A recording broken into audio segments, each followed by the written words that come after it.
मनोज दासଙ୍କ श्रीपाद चिन्ह सन्धाନରେ सप्तम परिच्छेद धर्मक्षेत्रे कुरुक्षेत्रे 2 मु पाठ करुछि समीर रंजन दास। सतरे कौन ए बटवृक्ष महाभारत समयर एकमात्र साक्षी रूपे हजार हजार वर्ष धरी तिष्ठि रहिछि। ए लेखक आखि मुद्रित करी बसिथिबा अवस्थारे कौनसी जने पर्यटक तांको साथींकु प्रश्न करुथिले। साथींको उत्तर शुणी पारिली नाही। तेबे निजे नीरवरे निजकु कहुथिले, श्रीलंकार अनुराधापुर ठारे रहिछि अशोक पुत्र महेंद्र रोपित बोधिवृक्षर एक चारा। बयस तार 2500 वर्ष। बुद्ध गया स्थित मौलिक बोधिवृक्षर वियोग हुअन्ते अनुराधापुरु चारा आनी रोपित करा जाइथिला तहीं। अमेरिकार सिक्वोया बनरे 2000 रु अधिक वर्ष बयसर वृक्ष माने विराजित। किंतु महाभारत युद्ध संगठित होइथिला सुदूर अतीतरे। तहु अंते भूमिकंप तथा अन्यान्य प्राकृतिक दुर्योगरे भारत भूमिर उपरिभाग केते थर ओलट पालट होई जीवनी। सेभली भौगोलिक जुगांतर भितरे वृक्षटी जी रहिछि बोली कहिबा जेपरि सहज नुहे, वर्तमान वृक्षटी महायुद्ध द्रष्टा मौलिक वृक्षटीर वंशज नुहे बोली मध्य कहिबा सहज नुहे। थरे जने पाश्चात्य वैज्ञानिक ए लेखक को आंतरिक विस्मय भरे प्रश्न करथिले, आजि आमे आमर सर्वाधुनिक गवेषणागार माध्यमरे निम वृक्षर जेते दुर्लभ गुण आविष्कार करुछु, से तालिकार अधिकांश गुण प्राचीन भारतर वैद्यगण ठौराई पारिथिले केमिति? केउ धरणर गवेषणा भितरे? सेमाने भी थिले वैज्ञानिक, अवश्य भिन्न पर्यायर। चेतना ही थिला सेमानंक गवेषणागार। आपणार चेतना जोगे से माने गुल्मलता निहित चेतना सह एकीभूत होई पारुथिले, धरी पारुथिले सेमानंक महात्म्य। एहा थिला ए लेखकंकर उत्तर। मोर दिग्दर्शक मित्रवर्गंक सौजन्यरु नीरवरे बसी रहिबार सुजोग पाइथिली। हाय, जदि वृक्षटी सह एकात्म हेबार कला कौशल आयत्त करि पारिथांती, तेबे ता संचित स्मृतिर विभूतिरे से दिनर विस्मय और विभीषिकार केते दृश्य आंतर्नयनरे झलसी न उठंता। किंतु से तूर्यनाद, अस्त्रशस्त्रर से झंझत्कार, गर्जमान कंठ, मणिष, गज और अश्वसमूहर कदबा प्रमत्त, कदबा मर्मन्तुद निनाद, क्रंदन और अट्टहास्यर समवेत प्रचंडता सहिबा संभवपर हुअंता तो? हुअंता, जदि प्रशांत आंतर्चेतनारे रही ताहा शुणी पारंती। सुदूर पराहत से भली दक्षता। तेबे आम चेतनार करामती अपरिसीम। स्वप्नावस्थारे जेपरि क्षणक भितरे आमे दीर्घ समय व्याप्त घटनावलीर दृश्य देखिपारू, से दिन सूक्ष्म तंद्राच्छन्न अवस्थारे कल्पना करुथिली ए आदिम वृक्ष एकदा देखिथिब केते विचित्र दृश्य। पवनरे सिहरित पत्र राशिर मर्मर ध्वनि सह स्वल्प समय सकाशे ए लेखकर मानस पटरे परस्पर ओजाड़ी होई पड़िथिले तड़ित बेगरे अपसूर्यमान अनेक चित्र।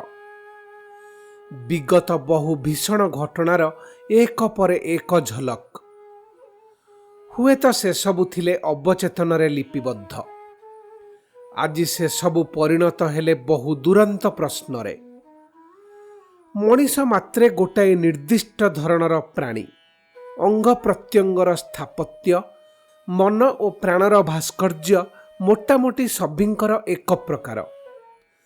ସମସ୍ତଙ୍କୁ ଆଶା ସଞ୍ଜୀବିତ ଓ କର୍ମରତ ରଖିଥାଏ। ଆଶାର ନିଷ୍ଫଳତା ସମସ୍ତଙ୍କୁ ମ୍ରିୟମାଣ କରେ। ପରସ୍ପର ବିଶ୍ୱାସ ଓ ଭଲ ପାଇବା ଭିତରେ ହିଁ ଶିଶୁଟିଏ ବଡ଼ ହୁଏ। ଗୋଟାଏ ପରିସର, ଗୋଟାଏ ଆଦି ଏବଂ ଗୋଟାଏ ଅନ୍ତ ଭିତରେ ମୋଟାମୋଟି ସଭିଙ୍କ ସ୍ୱପ୍ନ ଓ ଅଭିଳାଷ ସୀମିତ। ଏତକ ବାସ୍ତବତା ସମସ୍ତଙ୍କ ଭିତରେ ସହଜାତ ଜ୍ଞାନ ରୂପେ ରହିଥିବା ଅନିବାର୍ଯ୍ୟ। ପରସ୍ପର ଆଚରଣରେ ତଥାପି ମଣିଷ ମଣିଷ ଭିତରେ ଆକାଶ ପାତାଳ ବୈଷମ୍ୟ ସମ୍ଭବ ହୁଏ କିପରି? ଅନ୍ୟ ଏକ ପ୍ରଶ୍ନର ଉଦ୍ଗମ ସକାଶେ ବାଟ ଛାଡ଼ି ଦେଇ ଏ ପ୍ରଶ୍ନଟି ଅବିଳମ୍ବେ ପଟ୍ଟଭୂମିରୁ ଚାଲିଗଲା। କେତେ ଦୂର ସହଜାତ ବା ସ୍ୱୟଂସିଦ୍ଧ ଜଣେ ଜଣେ ମଣିଷର ସ୍ୱଭାବ ଚରିତ୍ର ଏବଂ କେତେ ଦୂର ବା ତାହା ପରିସ୍ଥିତି, ପରିବେଶ ଓ ଅନ୍ୟମାନଙ୍କ ଦ୍ୱାରା ପ୍ରଭାବିତ। ଦୁର୍ଯ୍ୟୋଧନ ଆଜନ୍ମ ଅସହିଷ୍ଣୁ, ପରଶ୍ରୀ କାତର ତଥା ଦୁଷ୍ଟ। ଏମନ୍ତ ଦୁର୍ଗୁଣ ସବୁ ସହ ଯଦି ଲଜ୍ଜାହୀନତା ମିଶି ରହେ, ତେବେ ଆଧାରଟି ପାଖରୁ ସାମାନ୍ୟତମ ମାନବିକତା ମଧ୍ୟ ଆଶା କରା ନ ଯାଇପାରେ।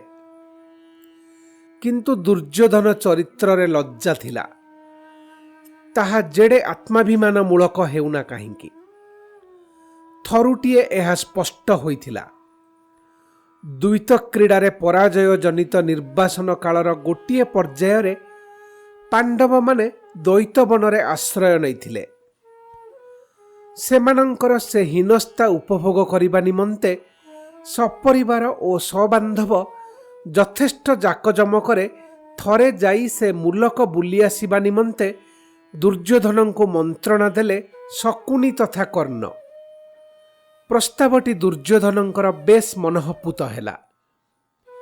କିନ୍ତୁ ସରୋବର ସୁଶୋଭିତ ବନସ୍ତର ସେ ସୁରମ୍ୟ ମୁଲକରେ ସେତେବେଳେ ଗନ୍ଧର୍ବରାଜ ଚିତ୍ରସେନ ଏବଂ ତାଙ୍କ ଗୋଷ୍ଠୀ ଅବସର ବିନୋଦନ କରୁଥିଲେ। କୌରବମାନେ ସେଥିରେ ଉଦ୍ଧତ ଭାବେ ବାଧା ସୃଷ୍ଟି କରନ୍ତେ ଉପୁଜିଲା ସଂଘର୍ଷ। କର୍ଣ୍ଣ ନିଜ ବନ୍ଧୁକୁ ଛାଡ଼ି ପଳାୟନ କଲେ। ଦୁର୍ଯ୍ୟୋଧନ ଏବଂ ତାଙ୍କ ଲୋକେ ହେଲେ ବନ୍ଦୀ। ସେ ସମ୍ବାଦ ପାଇ ଯୁଧିଷ୍ଠିର ତାଙ୍କ ଭ୍ରାତାଗଣଙ୍କୁ ନିର୍ଦ୍ଦେଶ ଦେଲେ, ପରାକ୍ରମୀ ଗନ୍ଧର୍ବମାନଙ୍କ କବଳରୁ ଆପଣା ବଂଶର ସମ୍ମାନ ଦୃଷ୍ଟିରୁ ସେମାନେ ଯାଇ ବନ୍ଦୀ ବୃନ୍ଦଙ୍କୁ ମୁକ୍ତ କରନ୍ତୁ। କୌରବଙ୍କ ଥାଟ ଦେଖି ସର୍ବହରା ପାଣ୍ଡବମାନେ ଲଜ୍ଜାବନତ ହେବେ। ସେହି ଦୃଶ୍ୟରୁ ବେଶ୍ କିଛି ବିକୃତ ମଜା ଆହରଣ ଆଶାରେ ଆସିଥିଲେ ଦୁର୍ଯ୍ୟୋଧନ। ଅବସ୍ଥା କିନ୍ତୁ ହେଲା ବିପରୀତ। ପାଣ୍ଡବମାନେ ହସ୍ତକ୍ଷେପ କରିନଥିଲେ ସେମାନେ ହୁଏତ ଗନ୍ଧର୍ବମାନଙ୍କ କ୍ରୀତଦାସରେ ପରିଣତ ହୋଇଥାନ୍ତେ। ସେତିକିବେଳେ ଭୀଷଣ ଅପମାନ ଜର୍ଜରିତ ଦୁର୍ଯ୍ୟୋଧନ ପ୍ରୟୋପବେଶନ ଅନଶନ ଯୋଗେ ଜୀବନ ବିସର୍ଜନ ଦେବାକୁ ମନସ୍ଥ କରିଥିଲେ। ମହାଭାରତ ଯେଉଁ ସବୁ ସୂକ୍ଷ୍ମ ସତ୍ୟର ଇଙ୍ଗିତ ପରିବେଷଣ କରିଛି ମାର୍ମିକ ପାଠକଗଣ ପାଇଁ, ସେଥିରୁ ଗୋଟିଏ ପ୍ରକଟିତ ଏହି ପର୍ଯ୍ୟାୟରେ। ଦେବଶତ୍ରୁ ଅଜ୍ଞାନ ଅନ୍ଧକାରର ଦାନବଗଣ ସେତେବେଳେ ଦୁର୍ଯ୍ୟୋଧନଙ୍କୁ ଏହି ପ୍ରତିଶ୍ରୁତି ଦେଉଛନ୍ତି। ସେମାନଙ୍କ ଅର୍ଥାତ୍ କୁଶକ୍ତିମାନଙ୍କର କୁଶଳୀ ପ୍ରଭାବରେ ଖାଲି ଦ୍ରୋଣାଚାର୍ଯ୍ୟ ବା କୃପାଚାର୍ଯ୍ୟ ନୁହନ୍ତି, ଏପରିକି ଭୀଷ୍ମଦେବ ମଧ୍ୟ ବିବେକ ଶୂନ୍ୟ ହୋଇଯିବେ। ସେମାନେ ତାଙ୍କ ସହାୟକ ରୂପେ ପାଣ୍ଡବ ପକ୍ଷ ବିରୁଦ୍ଧରେ ଲଢ଼ିବେ ଏବଂ ତାଙ୍କୁ ବିଜୟମଣ୍ଡିତ କରିବେ। ଦୁର୍ଯ୍ୟୋଧନ ଅନଶନ ଯୋଗେ ମୃତ୍ୟୁବରଣ ଯୋଜନା ବିସର୍ଜନ ଦେଲେ। ଆବାହମାନ କାଳ ଦେବଶକ୍ତି ସହ ସଂଘର୍ଷରତ କୁଶକ୍ତିର ପ୍ରବଳତା ଏବଂ କୁଶଳତାର କଳନା କରିବା ମଣିଷ ପକ୍ଷରେ ସହଜ ନୁହେଁ। ମହାନ ଜ୍ଞାନୀମାନଙ୍କୁ ମଧ୍ୟ କବଳିତ କରିପାରେ ସେ ଶକ୍ତି। ସାମୟିକ ଭାବରେ ହେଲେ ମଧ୍ୟ ସେମାନଙ୍କ ଚେତନାକୁ କରେ ତମସାବୃତ। ଏହାର ଅବିସ୍ମରଣୀୟ ପ୍ରମାଣ ଆମେ ପାଉ କୁରୁସଭାରେ ଦ୍ରୌପଦୀଙ୍କ ନିର୍ଯାତନା ବେଳେ। ପ୍ରଜ୍ଞାବାନ ଭୀଷ୍ମ ମଧ୍ୟ ସେତେବେଳେ କହୁଛନ୍ତି, ଧର୍ମ ଅଧର୍ମ, ନ୍ୟାୟ ଅନ୍ୟାୟର ଏସବୁ ବଡ଼ ଗୂଢ଼ ତତ୍ତ୍ୱ। ଭୀଷ୍ମଦେବ ପୁଣି ଏମିତି ଯୁକ୍ତିଟିଏ ଉପସ୍ଥାପନ କରୁଛନ୍ତି, ଯେଉଁ ଗୋଟିକୁ ବିରୋଧ କଲେ ଯୁଧିଷ୍ଠିରଙ୍କ ମହତ୍ଵ ଉପରେ ଆଞ୍ଚ ଆସିବ। ସେ କହୁଛନ୍ତି ଯୁଧିଷ୍ଠିର କଦାଚ ଆଚରଣ ବା କଥାବାର୍ତ୍ତାରେ ସତ୍ୟଚ୍ୟୁତ ହୁଅନ୍ତି ନାହିଁ। ସେ ନିଜେ ସ୍ୱୀକାର କରୁଛନ୍ତି ଯେ ସେ ବିଜିତ। ଶକୁନି ଯେ କପଟତା ବଳରେ ତାଙ୍କୁ ପରାସ୍ତ କରିଛି ସେ କଥା ସେ କହୁନାହାନ୍ତି। ଅର୍ଥାତ୍ ଦ୍ରୌପଦୀଙ୍କ ପ୍ରତି ହେଉଥିବା ସେ ପାପାଚାରକୁ ସେ ସମର୍ଥନ ନ କଲେ ମଧ୍ୟ ତାର ନିରାକରଣ ଦିଗରେ ସେ କୌଣସି ପଦକ୍ଷେପ ନେବାକୁ ଅକ୍ଷମ। ଦେବ ଦାନବ ମାନବ ଚରିତ୍ର ସମ୍ପର୍କରେ ସମ୍ପୂର୍ଣ୍ଣ ଅବହିତ ବେଦବ୍ୟାସ ଦେଖାଇ ଦେଉଛନ୍ତି ଯୁକ୍ତିର କେଡ଼େ ଅପପ୍ରୟୋଗ ହୋଇପାରେ, ପୁଣି ତାହା ପ୍ରଜ୍ଞା ପ୍ରଧାନ ମହାତ୍ମାଙ୍କ ଦ୍ୱାରା ମଧ୍ୟ ହୋଇପାରେ। ଏହି ସତ୍ୟକୁ ଆଗକୁ ନେଇଗଲେ ଆମେ କେବଳ ଗୋଟିଏ ସିଦ୍ଧାନ୍ତରେ ପହଞ୍ଚିବୁ। ଜୀବନରେ ଏମନ୍ତ ସଙ୍କଟ ଆସିପାରେ ଯେତେବେଳେ ଏକମାତ୍ର ଭଗବାନଙ୍କ ଛଡ଼ା ଆଉ କାହାରି ଉପରେ ନିର୍ଭର କରାଯାଇପାରେ ନା। ଦ୍ରୌପଦୀ ପର ମୁହୂର୍ତ୍ତରେ ସେହି ସର୍ବୋତ୍ତମ ସତ୍ୟ ହିଁ ପ୍ରତିଷ୍ଠା କରିଛନ୍ତି। ଅବଶ୍ୟ ଭୀଷ୍ମଙ୍କ ଆଚରଣରେ ଏକ ମହତ୍ ବ୍ୟାଖ୍ୟା ମଧ୍ୟ ରହିଛି। ଆମେ ପୂର୍ବରୁ ଦେଖିଛୁ ସେ ଥିଲେ ଜ୍ଞାନଯୋଗୀ। ସେତିକି ନୁହେଁ, ଉଭୟ ଦ୍ରୌପଦୀ ଏବଂ ସେ ବିବର୍ତ୍ତନାଧୀନ ମାନବାତ୍ମା ନୁହନ୍ତି। ସଭ୍ୟତାର ବିକାଶରେ ଅପରିହାର୍ଯ୍ୟ ଯେଉଁ ପଦକ୍ଷେପ ଦାନବ ସୁଲଭ ଔଦ୍ଧତ୍ୟ ଏବଂ ନିର୍ମମତାକୁ ବିରୋଧ ବିଚୂର୍ଣ୍ଣ କରିବା ଦିଗରେ, ସେହି ପଦକ୍ଷେପ ନେବା ନିମନ୍ତେ ଦ୍ରୌପଦୀଙ୍କ ଆବିର୍ଭାବ। ଭୀଷ୍ମ ମଧ୍ୟ ଜଣେ ଦେବଶ୍ରେଣୀୟ ବସୁ। ମଣିଷର ସାହାଯ୍ୟ ସହାୟତା ଦିଗରେ ସମ୍ପୂର୍ଣ୍ଣ ମୋହମୁକ୍ତ ଦ୍ରୌପଦୀଙ୍କ ଆକୁଳ ପ୍ରାର୍ଥନାରେ ଯେଉଁ ଅଭାବନୀୟ ଦିବ୍ୟ ହସ୍ତକ୍ଷେପ ସମ୍ଭବପର ହୋଇଛି ତାର ଭୂମିକା ସେଇଠି ସମାପ୍ତ ହୋଇନାହିଁ। ସହସ୍ର ବର୍ଷ ଧରି ଅସୁମାରୀ ନରନାରୀଙ୍କ ଜୀବନକୁ ତାହା ପ୍ରଭାବିତ ତଥା ଆଶ୍ୱନ୍ତ କରିଚାଲିଛି। ପ୍ରକାଶ୍ୟରେ ଅପ୍ରକାଶ୍ୟରେ ମହତ୍ତମ ପ୍ରତିଶ୍ରୁତି ଭାବରେ ସେ ଦିନର ଗୋଟିଏ ମୁହୂର୍ତ୍ତର ସେ ଘଟଣା ଶାଶ୍ୱତ ଆଶୀର୍ବାଦ ଭାବରେ ଆମ ଭିତରେ ସତ୍ୟ ଓ ଶକ୍ତିର ସଞ୍ଚାର କରିଚାଲିଛି। ଭୀଷ୍ମ ଯଦି ସେତେବେଳେ ତାଙ୍କ ଅଭିଭାବକ ସୁଲଭ ଗାମ୍ଭୀର୍ଯ୍ୟ ଏବଂ ବ୍ୟକ୍ତିତ୍ୱର ପରକାଷ୍ଠା ମାଧ୍ୟମରେ ଦୁର୍ଯ୍ୟୋଧନ ପକ୍ଷ ପ୍ରତି କଠୋର ହୋଇଥାନ୍ତେ, ଦ୍ରୌପଦୀ ତଥା ପରବର୍ତ୍ତୀ ଯୁଗ ଯୁଗ ଧରି ଆମ ସଭିଙ୍କ ଜୀବନରେ ସେହି ଦେବ ମୁହୂର୍ତ୍ତର ଅବତରଣକୁ ରୋକି ଦେଇଥାନ୍ତେ, ତେବେ ଆଧ୍ୟାତ୍ମିକ ପ୍ରଜ୍ଞାର ଇତିହାସରୁ ଏକ ଅମୂଲ୍ୟ ପରିଚ୍ଛେଦ ଅନୁପସ୍ଥିତ ରହିଥାନ୍ତା। ପୂର୍ବୋକ୍ତ ପ୍ରଶ୍ନଟିର ଆନୁଷଙ୍ଗିକ ଉପଲବ୍ଧ ମଧ୍ୟ ମନକୁ ଆନ୍ଦୋଳିତ କରିଥିଲା। କେଡ଼େ ଜ୍ଞାନୀ ହେଲେ ଜଣେ ନିଜ ଇଚ୍ଛାଶକ୍ତି ପ୍ରୟୋଗ କରି ଦୁଷ୍ଟ ଶକ୍ତିର ପ୍ରଭାବରୁ ନିଜକୁ ମୁକ୍ତ ରଖିପାରେ? ମନେ ହୁଏ ଧୃତରାଷ୍ଟ୍ର ଆପଣାକୁ ମୁକ୍ତ ରଖିପାରିଥାନ୍ତେ। ରାଣୀ ଗାନ୍ଧାରୀଙ୍କ ତୁଳନାରେ କମ୍ ମାତ୍ରାରେ ହେଲେ ମଧ୍ୟ ସେ ଦୁର୍ଯ୍ୟୋଧନଙ୍କ ଦୁର୍ଗତି ସମ୍ପର୍କରେ ଯଥେଷ୍ଟ ସଚେତନ ଥିଲେ। ଦୁର୍ଭାଗ୍ୟର ସଂକେତ ସେ ବୁଝିପାରୁଥିଲେ। ଦ୍ରୌପଦୀଙ୍କ ପ୍ରତି ଦୁରାଚାର ବେଳେ ତାଙ୍କ ଅଗ୍ନିହୋତ୍ର ଗୃହରେ ଶୃଗାଳ ଅନୁପ୍ରବେଶ କରି ଚିତ୍କାର କରିଛି। ଗଦର୍ଭ ସମେତ ଅନ୍ୟ ପଶୁପକ୍ଷୀମାନେ ଅସ୍ୱାଭାବିକ ଚିତ୍କାର ଛାଡ଼ିଛନ୍ତି। ଧୃତରାଷ୍ଟ୍ର ସେତେବେଳେ କୃତସଂକଳ୍ପ ଭାବରେ ଦୁରାତ୍ମା ପୁତ୍ରବର୍ଗଙ୍କ ଦୁଷ୍କୃତିର ପରିଣାମକୁ ବାତିଲ କରିଦେଇଛନ୍ତି। ଏକ ପରେ ଏକ ବର ଯାଚି ଦ୍ରୌପଦୀଙ୍କ ନିଦାରୁଣ କ୍ଷୋଭକୁ ପ୍ରଶମିତ କରିବାରେ ଉଦ୍ୟୋଗୀ ହୋଇଛନ୍ତି। ଅବଶ୍ୟ ଲୋଭାଶୂନ୍ୟା ଦ୍ରୌପଦୀ ମାତ୍ର ସର୍ବନିମ୍ନ ବରଦାନ ଗ୍ରହଣ କରିବା ଅନ୍ତେ ଅଧିକ କିଛି ଲୋଡ଼ିବାକୁ ନାସ୍ତି କରିଦେଇଛନ୍ତି। ଧୃତରାଷ୍ଟ୍ରଙ୍କର ସେହି କ୍ଷଣର କର୍ମ ହିଁ ତାଙ୍କର ପ୍ରକୃତ ଆନ୍ତଃ ପରିଚୟ। ତାଙ୍କର ଦୁର୍ବଳତା, ତାଙ୍କ ପୁତ୍ରମୋହ ଅଧିକାଂଶ ବେଳେ ତାଙ୍କ ଚେତନାକୁ ମେଘାଚ୍ଛନ୍ନ କରି ରଖିଛି। ଦୁର୍ଭାଗ୍ୟ, ତାଙ୍କର ଏହି ଦ୍ୱିତୀୟ ମାମୁଲି ମାନବିକ ପରିଚୟ ହିଁ ସାର୍ବଜନୀନ ଏବଂ ସ୍ଥାୟୀ ହୋଇଗଲା। ବହୁ ସଦ୍ଗୁଣ ସତ୍ତ୍ୱେ କର୍ଣ୍ଣଙ୍କର ପ୍ରଚଣ୍ଡ ଦୁର୍ବଳତା ତାଙ୍କ ଅହଂ। एकदा पांडव एवं कौरव राजपुत्रंक सह नानाविध शक्ति कुशलतार प्रतियोगिता प्रदर्शनी रे अंशग्रहण करने दिगरे तांकर वैधता संपर्क में प्रश्न उठन्ते से जो आघात पाइथिले तार प्रतिक्रिया दुई धारारे प्रवाहित होई आजीवन तांक संकल्प एवं कर्तव्य को रूपरेख देउथिला। प्रथम निजको साब्यस्त करने दिगरे तांकर क्रमागत प्रयास, द्वितीय से दिनर सही दारुण अपमानजनक परिस्थिति रे तांक प्रति असामान्य श्रद्धा और अंतरंगतार प्रमाण स्वरूप तांकु अंगराज्यर अधिपति बनाई देई दुर्योधन तांकु जो अप्रत्याशित नूतन परिचय रे अभिषिक्त कले सेथिजोगु से वरिष्ठ धृतराष्ट्र नंदनटी प्रति तांकर पूर्णानुगत्य कम गभीर नथिला तांको मिलिथिबा तांको कर्मस्थल रे द्वितीय आघात।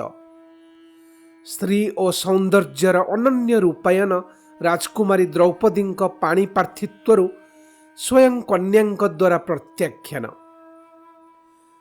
द्रौपदींक प्रति क्रोध तांक बक्ष देशरे आजीवन ज्वलन जंत्रणा सृजुथिबार मने हुए। धृतराष्ट्रंक सौजन्यरु द्रौपदी पंच पांडवंकु कौरव दासत्वरु मुक्त करन्ते कर्ण स्वतःस्फूर्त भावरे स्वीकार करि पकाइथिले से कन्या वास्तवरे अनन्या।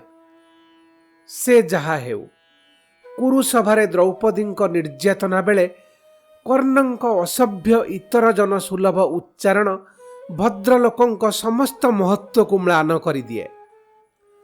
दुशासन बर्बर किंतु दुर्योधन एवं कर्ण वीर हेबा सत्वे ईर्षा और प्रतिहिंसा परायणतार कृतदास। अथच विकर्ण जहांक कथा क्वचित केबे आलोचित हुए केड़े प्रचंड व्यतिक्रम से युवक। धृतराष्ट्रंक शतपुत्रर अन्यतम होई मध्य परवर्ती समय रे कौरव पक्षरे थाई युद्ध करिथिले मध्य से थिले एकमात्र सभासद जिए कि तांको अग्रजमानंक कर्तृक द्रौपदींक निर्यातनार स्पर्धित प्रतिवाद करिथिले। परिस्थिति और निज ज्येष्ठगणंक प्रभाव तांको निजस्व व्यक्तित्व को मायाच्छन्न करि पारि नथिला। तांको दृष्टांतरु मने हुए ज्ञान गारिमा, बुद्धि कौशल, सामाजिक प्रतिष्ठा और मान सम्मान एसबु ऐश्वर्य जनकर चेतनार ऐश्वर्यर परिचय नुहे। सत्यपथ अनुसरण करिवार सत्साहस ही चेतनार ऐश्वर्य। से दृष्टिरु गुरु द्रोणाचार्य एवं पितामह भीष्मंक भली प्रख्यात माने नुहंती। अख्यात विकर्ण ही ऐश्वर्यवान। कुरुसभारे द्रौपदींक निर्यातना अनुष्ठानर जेउ दिगटी बड़ दयनीय ताहा हेला सभासद एवं अमात्य वर्गंक आचरण। विकर्णंक स्पष्टवादिता अनेकंकु आलोड़ित करिछि। अनेके तांकु प्रशंसा करिछन्ति, निंदा करिछन्ति शकुनी को। किंतु जहा लक्ष्य करिवार कथा सेमानंकर से प्रतिक्रिया सामूहिक कोलाहल रूपे अभिव्यक्त होइछि। समूह भितरे काहारी कंठस्वर चिन्हा पड़िब नाही। अतएव प्रत्येक निरापद। जड़े मध्य अमात्य विकर्णंक समर्थक रूपे दंडायमान होई दुशासन दुर्योधन पक्षर प्रतिहिंसा परायणतार सरव्य हेबार साहस करिनाहांती। कर्ण धमक देई से समवेत कोलाहल स्तब्ध करि देइछन्ति। सबु सभासद पुणी भल पिला और नीरव दर्शक बनी जाइछन्ति। हजार हजार वर्ष बीतीगलाणी। राजतंत्रर जुग परिसमाप्त। किंतु गणतंत्र रे मध्य भिन्न भिन्न परिप्रेक्षी रे एभली विवेकगत और बौद्धिक दयनीयतार पुनरावृत्ति होई चलिछि चलित शताब्दी पर्यंत। वास्तविक आहुरी केते कालजयी शिक्षा मिले महाभारतरु। साधारण चेतना संपन्न मनीष बहु विद्या बा चमत्कार द्वारा मुग्ध मोहित हुए। इंद्रजाल को से सत्य बोली विचार करे। ଯିଏ ଚମତ୍କାର ପ୍ରଦର୍ଶନ କରେ ସେ ଦିବ୍ୟ ଶକ୍ତିର ଅଧିକାରୀ ବୋଲି ବିଶ୍ୱାସ ଜାତ ହୁଏ। କିନ୍ତୁ ସେହି ସାଧାରଣ ଚେତନା ଯେତେବେଳେ ଚମତ୍କାର ନୁହେଁ ପ୍ରକୃତ ଦିବ୍ୟ ଶକ୍ତିର ଆଲୌକିକତା ଦେଖିବାର ସୁଯୋଗ ପାଏ, ସେତେବେଳେ ସେ ତାକୁ ଚମତ୍କାର ଆଖ୍ୟା ଦେଇ ଉଡ଼ାଇ ଦିଏ। କୃଷ୍ଣ ପାଣ୍ଡବ ଶିବିରରୁ ଶାନ୍ତିଦୂତ ରୂପେ ଯାଇଛନ୍ତି ହସ୍ତିନାପୁର। ତାଙ୍କୁ ହାର୍ଦ୍ଦିକ ସ୍ୱାଗତ କରିବା ତ ଦୂରର କଥା, ଦୁର୍ଯ୍ୟୋଧନ ତାଙ୍କୁ ବନ୍ଦୀ କରିବାକୁ ଉଦ୍ୟତ ହୋଇଛି। କୃଷ୍ଣ ଅଟ୍ଟହାସ୍ୟ କରିଛନ୍ତି। ସେତେବେଳେ ଅକସ୍ମାତ୍ ଚକ୍ଷୁବନ୍ତମାନେ ଦର୍ଶନ କଲେ ତାଙ୍କ ଲଲାଟରେ ବ୍ରହ୍ମ, ବକ୍ଷରେ ରୁଦ୍ର ଏବଂ ଅଲୌକିକ ଦେବାଦେବୀ ଅଳଙ୍କୃତ ତାଙ୍କର ମହାସତ୍ତାର ଏକ ଅପରୂପ ରୂପ। ଅବଶ୍ୟ ସମସ୍ତଙ୍କୁ ଦିବ୍ୟ ଦୃଷ୍ଟି ଦିଆଯାଇ ନଥିଲା। ଦୁର୍ଯ୍ୟୋଧନ ଯେତିକି ଦେଖିପାରିଥିବ ସେତିକିରେ ଅନ୍ତତଃ ଏତିକି ହୃଦୟଙ୍ଗମ କରିଥିବ ଯେ ତାର ବାହୁଯୁଗଳ ଦ୍ୱାରା କୃଷ୍ଣଙ୍କୁ କାବୁ କରିବା, ହାତ ମୁଠାରେ ପ୍ରଭଞ୍ଜନକୁ ଅଟକାଇ ରଖିବାର ପ୍ରଚେଷ୍ଟା ପ୍ରାୟ ବାତୁଳତା। କିନ୍ତୁ ପରେ ପରେ ସେ ଧରିନେଲା, ଅନ୍ତତଃ ତାହା ହିଁ କହିଲା ଯେ କୃଷ୍ଣ ଇନ୍ଦ୍ରଜାଲ ମାତ୍ର ପ୍ରଦର୍ଶନ କରୁଥିଲେ, ଅର୍ଥାତ୍ ଚେତନା ପ୍ରସ୍ତୁତ ନଥିଲେ, ସାମାନ୍ୟ ନମ୍ରତା ନଥିଲେ, ପ୍ରଚଣ୍ଡ ଅଭିଜ୍ଞତା ମଧ୍ୟ ଦୃଷ୍ଟିଭ୍ରମ ବୋଲି ଉପେକ୍ଷା କରାଯାଇପାରେ ଏବଂ ଚେତନା ପ୍ରସ୍ତୁତ ଥିଲେ ଜଣକର ଜୀବନ ଦର୍ଶନ, ଦୃଷ୍ଟିକୋଣ, ମାନସିକତା, ଆବେଗ ଏବଂ ଆଭିମୁଖ୍ୟରେ କିଭଳି ଯୁଗାନ୍ତର ସାଧନ ହୋଇପାରେ ତାର ଦୃଷ୍ଟାନ୍ତ ଯୁଦ୍ଧର ଅବ୍ୟବହିତ ପୂର୍ବରୁ ବିଶ୍ୱରୂପ ସଂଦର୍ଶନରେ ଅର୍ଜୁନଙ୍କ ପ୍ରତିକ୍ରିୟା। ଚେତନାର ପ୍ରସ୍ତୁତି ସମ୍ପର୍କରେ ଅନ୍ୟ ଯେଉଁ ଅବିସ୍ମରଣୀୟ ଶିକ୍ଷା ମହାଭାରତ ଆମକୁ ଦିଏ ତାହା ହେଲା ଅଶ୍ୱତ୍ଥାମା କର୍ତ୍ତୃକ ଭୟାବହ ବ୍ରହ୍ମର୍ଷିର ଅସ୍ତ୍ରର ବ୍ୟବହାର। ପୁତ୍ର ପ୍ରତି ପକ୍ଷପାତ କରି ତାର ଯୋଗ୍ୟତାର ଅଭାବ ସତ୍ତ୍ୱେ ପିତୃଦେବ ଦ୍ରୋଣାଚାର୍ଯ୍ୟ ତାକୁ ସେ ଅସ୍ତ୍ରର ଆବାହନ ଏବଂ ପ୍ରୟୋଗ ରହସ୍ୟ ଶିକ୍ଷା ଦେଇଥିଲେ। ଅର୍ଜୁନଙ୍କୁ ମଧ୍ୟ ସେ ଦୁର୍ଲଭ ବିଦ୍ୟା ଜ୍ଞାତ ଥିଲା, କିନ୍ତୁ ଉଭୟଙ୍କ କୁଶଳତା ଭିତରେ ଥିଲା ଏକ ମୌଳିକ ପ୍ରଭେଦ। ଅଶ୍ୱତ୍ଥାମା ଅସ୍ତ୍ରଟିକୁ ଯାନ୍ତ୍ରିକ ଭାବରେ ପ୍ରୟୋଗ କରିବାର ବିଧି ଜାଣିଥିଲା, କିନ୍ତୁ ଯେଉଁ ପ୍ରକାର ସଂଯମ ଏବଂ ଚେତନାଗତ ଶକ୍ତି ଥିଲେ ଜଣେ ସେ ଅସ୍ତ୍ରକୁ ନିୟନ୍ତ୍ରଣ କରିପାରିବ ଅଥବା ପ୍ରତ୍ୟାହାର କରିପାରିବ, ସେ ସଂଯମ ଓ ଶକ୍ତି ଆୟତ୍ତ କରିନଥିଲା ସେ ଗୁରୁପୁତ୍ର ଜଣକ। ସେ ଯୋଗ୍ୟତା କିନ୍ତୁ ହାସଲ କରିଥିଲେ ଅର୍ଜୁନ। ମହାଯୁଦ୍ଧର ଶେଷ ପର୍ଯ୍ୟାୟରେ ଉଗ୍ର ପ୍ରମତ୍ତ ଅଶ୍ୱତ୍ଥାମା ଯେତେବେଳେ ନିଃସ୍ୱାର୍ଥରେ ପାଣ୍ଡବଗଣଙ୍କ ତନୟ ବୃନ୍ଦଙ୍କୁ ନିର୍ମମ ଭାବେ ହତ୍ୟା କରିଛି ଏବଂ ଭୀମଙ୍କ ନେତୃତ୍ୱରେ ପାଣ୍ଡବଗଣ ଯାଇ ଯେତେବେଳେ ତାର ମୁକାବିଲା କରିଛନ୍ତି, ସେତେବେଳେ ସେ ପାଣ୍ଡବ କୂଳର ସମୂଳ ବିନାଶ ମାନସରେ ତାର ସେହି ଶେଷ ଅସ୍ତ୍ର ପ୍ରୟୋଗ କରିଛି। ବାଧ୍ୟ ହୋଇ ଅର୍ଜୁନ ତାଙ୍କ ଆୟତ୍ତରେ ଥିବା ବ୍ରହ୍ମଶିର ଅସ୍ତ୍ର ପ୍ରୟୋଗ କରି ତା ଅସ୍ତ୍ରକୁ ଅଟକାଇ ଦେଇଛନ୍ତି। ସେ ଦୁଇ ମହାସ୍ତ୍ରର ତୁମୁଳ ସଂଘର୍ଷରେ ପୃଥିବୀର ବିନଷ୍ଟି ଅବଶ୍ୟମ୍ଭାବୀ ଜାଣି ନାରଦ ଏବଂ ବ୍ୟାସଦେବ ସେହି ସଂଘର୍ଷରତ ଦୁଇ ଅସ୍ତ୍ର ମଧ୍ୟରେ ଦଣ୍ଡାୟମାନ ରହି ତପଃ ଶକ୍ତି ବଳରେ ସେ ସଂଘର୍ଷର ପରିଣତିକୁ ସାମୟିକ ଭାବେ ସ୍ତମ୍ଭିତ କରି ରଖି ଦୁଇ ଯୋଦ୍ଧାଙ୍କୁ ଯେତେବେଳେ ନିଜ ନିଜ ଅସ୍ତ୍ର ପ୍ରତ୍ୟାହାର କରିବାର ନିର୍ଦ୍ଦେଶ ଦେଇଛନ୍ତି, ସେତେବେଳେ ଅର୍ଜୁନ ଅକାତରେ ତାହା କରିଛନ୍ତି। କିନ୍ତୁ ଅଶ୍ୱତ୍ଥାମା ସେ ଦିଗରେ ନିଜର ଅକ୍ଷମତା ସ୍ୱୀକାର କରିଛି। ତାର ପ୍ରେରିତ ଅସ୍ତ୍ର ଯାହାକୁ ହେଲେ ବି ଆଘାତ କରିବ, ଗତ୍ୟନ୍ତର ନାହିଁ। ଏକ ଦିଗରେ ବୀର କିନ୍ତୁ ନିର୍ମମ ଓ ଅନ୍ୟ ଦିଗରେ ଅପାରଗ ଅଶ୍ୱତ୍ଥାମା ସେ ଅସ୍ତ୍ର ଅଭିମନ୍ୟୁ ପତ୍ନୀ ଉତ୍ତରାଙ୍କ ଗର୍ଭସ୍ଥ ବିକାଶମାନ ପାଣ୍ଡବ ନନ୍ଦନ ପରୀକ୍ଷିତଙ୍କ ଉପରେ ପ୍ରୟୋଗ କରିଛି। ଶ୍ରୀକୃଷ୍ଣଙ୍କ ବିଭୂତି ଯୋଗେ ଶିଶୁଟି ଯେ ପୁନର୍ଜୀବନ ଲାଭ କଲା ତାହା ଏକ ଭିନ୍ନ ପ୍ରସଙ୍ଗ। କିନ୍ତୁ ଆଜିର ଉଦ୍ଧତ ମଣିଷ ପାଖରେ ଯେଉଁ ସବୁ ମାରଣାସ୍ତ୍ର ରହିଛି, ଅଥଚ ଥରେ କ୍ରିୟାଶୀଳ ହେଲେ ଯାହାକୁ ନିଷ୍କ୍ରିୟ କରିବାର ସାମର୍ଥ୍ୟ କାହାରି ପାଖରେ ନାହିଁ, ତାର ପରିଣାମରୁ ସଭ୍ୟତାକୁ ପୁନରୁଜ୍ଜୀବିତ କରିବା ଦିଗରେ ଦିବ୍ୟ ଶକ୍ତିର କରୁଣା ଉଦ୍ରେକ କଲା ଭଳି ବିଶ୍ୱାସ ଓ ଆସ୍ପୃହା ଆଜିର ମଣିଷ ପାଖରେ ଅଛି କି ନାହିଁ, ତାହା ଏକ ପୃଥୁଳ ପ୍ରଶ୍ନ। ପବନର ଏକ ଶକ୍ତିମାନ ଢେଉ ଆସି ଏ ଲେଖକର ନିମିଳିତ ଚକ୍ଷୁ ସମ୍ମୁଖବର୍ତ୍ତୀ ବଟବୃକ୍ଷର ପତ୍ରରାଶି ଭିତରେ କୋଳାହଳ ସୃଷ୍ଟି କଲା। କେତୋଟି ପତ୍ର ଖସି ଆସି ଲେଖକଙ୍କୁ ଛୁଇଁ ଦେଇ ଉଡ଼ିଗଲେ। ଧର୍ମକ୍ଷେତ୍ର କୁରୁକ୍ଷେତ୍ର ଉପରେ ସେଦିନର ଉଦଣ୍ଡ କୋଳାହଳ, ଲୋମହର୍ଷକ ଅସ୍ତ୍ର ବିନିମୟର ଶେଷ କଥା କ'ଣ? ସତପୁତ୍ରହୀନ ଶୋକାର୍ତ୍ତ ଧୃତରାଷ୍ଟ୍ରଙ୍କୁ ବିଦୁରଙ୍କ ବାଣୀ, ନ କାଲସ୍ୟଃ ପ୍ରିୟଃ କସ୍ମିନଃ ଦ୍ୱେଷଃ କୁରୁସତ୍ତମ, ନ ମଧ୍ୟସ୍ଥଃ କ୍ୱଚିତ୍ କାଲଃ ସର୍ବଂ କାଲଃ ପ୍ରକର୍ଷତି। ହେ କୁରୁବର, କାଳର କେହି ପ୍ରିୟ ନାହିଁ କିମ୍ବା କାଳ କାହାରି ପ୍ରତି ଦ୍ୱେଷ ପୋଷଣ କରେନା। କାଳ କାହାକୁ ଉପେକ୍ଷା ବି କରେନା। ସଭିଙ୍କୁ କାଳ ଆକର୍ଷଣ କରି ନେଇଯାଏ। ଏହା ନିଶ୍ଚିତ ଭାବେ ମହତ୍ ଜ୍ଞାନ, କିନ୍ତୁ ଏତକ ଜ୍ଞାନ ହାସଲ କରି ସ୍ଥବିର ବନି ରହିବା ଆମ ପାଇଁ ମହାଭାରତର ଇଙ୍ଗିତ ନୁହେଁ ନିଶ୍ଚୟ। ରହିଛି ନଗାଧିରାଜ ହିମାଳୟ, ପୃଥିବୀର ମାନଦଣ୍ଡ, ତାହା ନଭଶ୍ଚୁମ୍ବୀ ସନ୍ଧାନର ପ୍ରତୀକ। ପାଣ୍ଡବ ବର୍ଗଙ୍କ ଯାତ୍ରା ଅବ୍ୟାହତ।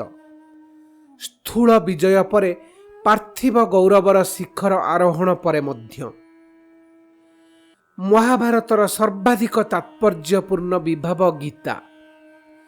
ଶ୍ରୀକୃଷ୍ଣ ଏବଂ ଅର୍ଜୁନଙ୍କ ଭିତରେ ସେହି ଆଦାନ ପ୍ରଦାନ କୁରୁକ୍ଷେତ୍ରର ଯେଉଁ ବିନ୍ଦୁଟିରେ ସମ୍ଭବ ହୋଇଥିଲା ବୋଲି ବିଶ୍ୱାସ କରାଯାଏ, ସେହିଠାରେ ବସି ମନେ ପକାଉଥିଲି ଶ୍ରୀ ଅରବିନ୍ଦଙ୍କ ଗୋଟିଏ କାରିକା ଆଫୋରିଜିମ୍ର ଶେଷାଂଶ। କୁରୁକ୍ଷେତ୍ରର ସେ ସଂଳାପ ଦିନେ ମଣିଷକୁ ମୁକ୍ତି ଦେବ। The colloquy at Kurukshetra will yet liberate humanity. ଅର୍ଥାତ୍ ଅଦ୍ୟାବଧି ସେ ସଂଳାପ ମାନବ ଜାତିର ଜୀବନରେ ଯଥାର୍ଥ ରୂପେ କାର୍ଯ୍ୟକାରୀ ହୋଇନାହିଁ।